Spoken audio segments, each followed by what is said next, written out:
যদি রোজা মাসের একটা ফরজ রোজা ছাড়েন মনে রাখেন জানো সারা জীবনে এই গেপ আপনি পূরণ করতে পারতাম।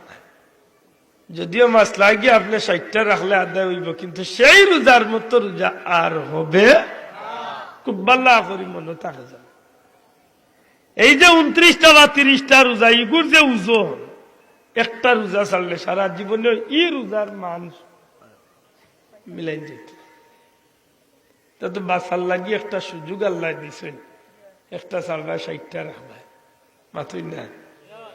রোজা আমরা রূপে ফরজ আল্লাহ হস্তে কইবা না, রোজা আমরা উপরে কিনা রোজা আমরা উপরে ফরজ করিয়া দিয়ে আল্লাহ তো জুলুম করছেন না দয়া করছেন? মাত্তা না। রোজা আমরা উপরে ফরজ করি দিয়ে আল্লাহ জুলুম করছেন না দয়া করছেন? কেনে বন্দারে দুজগর আগুন তলে বাঁচাইবারে উসিলা দিছে। রোজা দিয়া বন্দারে আল্লাহ দুজক তলে বাঁচাইয়া জান্নাতে যাওয়ার বড় এক সুযোগ দিছ। এই সুযোগটা বড় ব্যতিক্রম ধর্মী সুযোগ। কেনে রোজাদার অবস্থায় যদি কোনো মানুষে ছোট্ট ছোট্ট একটা কাম করে হইতে পারে যে এই ছোট্ট কামের বিনিময়ে কিয়ামতের দিন আল্লাহ খুশি হইয়া তার জিন্দেগির গুনারে মাফ করিলে।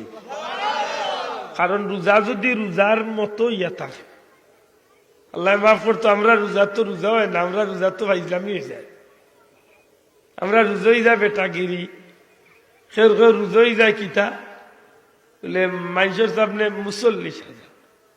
এবার মিশা তো মাথে মাথেও মাশাল্লাহ রোজা রাখিয়া তো মিশা মাথার কথা আসিল। এই দেখা যায় মিশা মাথা আরো আগুয়াই যায়, বরং রোজাই করে আরো বড় পুঞ্জি বানাই এখন দূর বেটা বিশ্বাস করো আমি রোজা রাখিয়া আল্লাহর দই জিততা বেইমান মা পুচ্ছই না।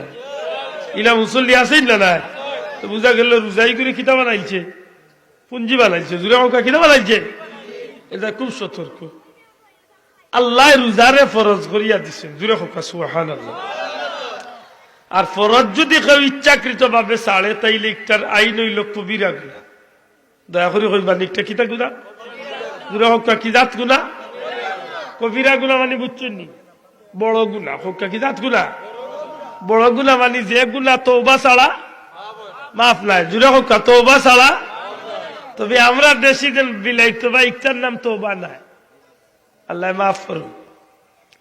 তওবা হইতে হইব মন প্রাণ উজাড় করিয়া।